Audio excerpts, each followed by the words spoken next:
I found something big.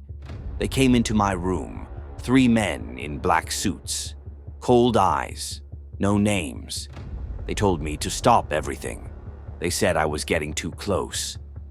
I shut down my organization the next day. I never talked about it again.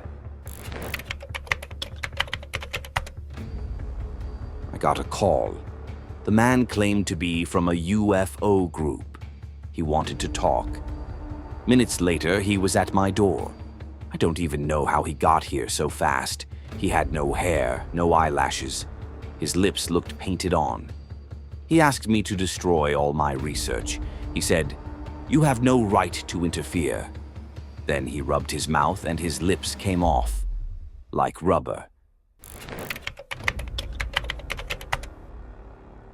They walked in, 2 tall men in identical black suits, no eyebrows, skin like plastic. They didn't blink. They asked strange questions about the UFO sighting. One of them smiled, but not with his eyes, just his mouth.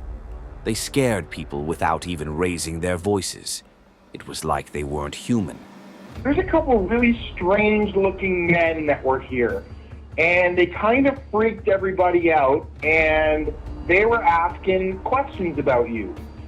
And of course, now I'm getting a little bit nervous, and I'm like, what are you talking about? And he said, well, he goes, I don't know how to describe them except for extremely odd-looking. They were the exact same height, they were wearing the exact same clothes, and they had the exact same faces, like they were twins. And he said they were wearing black suits, black trench coats. They were wearing like the old-fashioned Federo hats. They had extremely, extremely pale skin. And he said they came in and they asked for you. And I said, I'm sorry, he's actually not working today. And it seemed like they didn't believe me, so they started to walk around the hotel, and shortly after they went to the tour desk. But he goes, they freaked me out, and I really wanted to tell you that there were these weird guys in here looking for you. So of course now I'm a little bit skeptical and I'm a little bit freaked out all at the same time. So the first thing I do is I run into my security office and I rewound the cameras, and sure enough, here comes 2 gentlemen through the front door looking exactly how he described. Then the next day, I was talking with my tour desk, and one of them asked to talk to me. She came in my office, the same as my bellman, and she said, I heard that you heard that there were some men looking for you. And she said, they asked a few questions about you, and they said strange things that I didn't understand. And they were talking about governments and conspiracies, and none of it made any sense to me. But she goes, they were very, very scary. She said they had no eyebrows, no eyelashes, nothing. Their hair looked like they had a wig on, like it was attached to their hat, like it wasn't even real.